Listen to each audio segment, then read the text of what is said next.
வாழ்க ஞான வள்ளல். உதாரணத்துக்கு ஜாதகத்தில் ராகுவும் சனியும் 2 பேர் ஒரே இடத்துல இருக்காங்க அப்படின்னு ஒரு உதாரணத்துக்கு வச்சிங்களேன், பிளேஸ்மெண்ட் ஆயிருக்காங்கன்னு. இந்த மாதிரி கிரகங்கள் என்ன பலன் கொடுப்பார்கள், என்ன மாதிரி பலன் தருவார்கள்?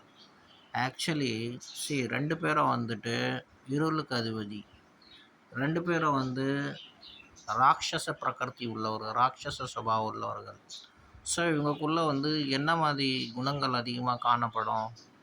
ஒரு வாதியார்கிட்ட வாதியார் குணம் அதிகமாக காணப்படும், ஒரு ஆன்மீகவாதிக்கிட்ட ஆன்மீக குணங்கள் காணப்படும், ஒரு அக்யூஸ்டு கிட்ட அக்யூஸ்டு குணம் காணப்படும்.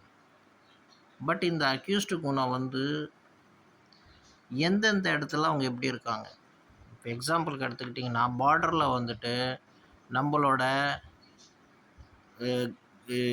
நம்மளோட நாடை காக்கிறவங்க அங்கே இருக்கிற அக்யூஸ்டுங்களை அவங்க நிறுத்துகிறாங்க. அப்போ அவங்கக்கிட்ட நீங்கள் சாதுரியத்தை எதிர்பார்த்தீங்கன்னா, அவங்க சாதுரியமாக டியூட்டி பண்ண முடியுமா? அவங்களும் அக்யூஸ்டு கிட்ட அக்யூஸ்டு மாதிரி தான் பிஹேவ் பண்ண முடியும்.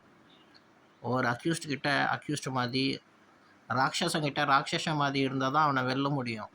அவங்ககிட்ட போய் நீங்கள் சாதுரியமாக பேசுனீங்கன்னா அவங்கள அடித்து துரத்திடுவான்.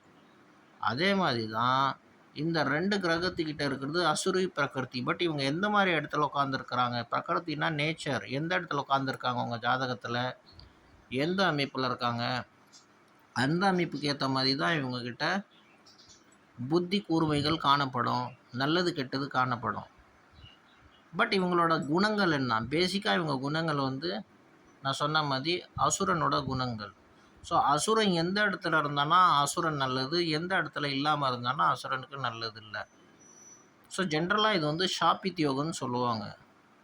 பட் ஒரு சில விஷயத்தில் நான் சொன்ன மாதிரி, என்ன மாதிரி நான் உங்களுக்கு உதாரணம் கொடுத்தேன், நம்மளோட ராஜ்யத்துங்களை காக்கிறாங்க, நம்ம ஒரு கண்ட்ரியை காக்கிறோன்னா அந்த கண்ட்ரியை காக்கிறதுக்கு இவங்க எந்த மாதிரி இடத்துல உட்காந்துருந்தாங்கன்னா இவங்க நல்லது செய்வாங்க.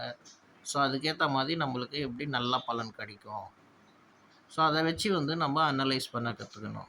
பட் இது நல்லது, இது ரிசர்ச் உள்ளவர்களுக்கு நல்ல கிரகம். ரிசர்ச் பண்ணுறாங்க பாருங்கள், ரிசர்ச் இருக்காங்க, ஒருத்தரை கண்காணிக்கிறது, டிடெக்டிவ்னஸ் பண்ணுறது, காக்கிறது, ஆர்மியில் இருக்கிறது, இல்லை வேறு மாதிரி ஒருத்தரை கண்காணிக்கிறது, இந்த மாதிரி ஆளுங்களுக்குலாம் இது ரொம்ப நல்ல ஒரு திங்.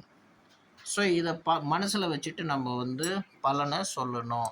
ஸோ பேசிக்காகவே இது நெகட்டிவ் பாயிண்ட். வாழ்க சத்குரு.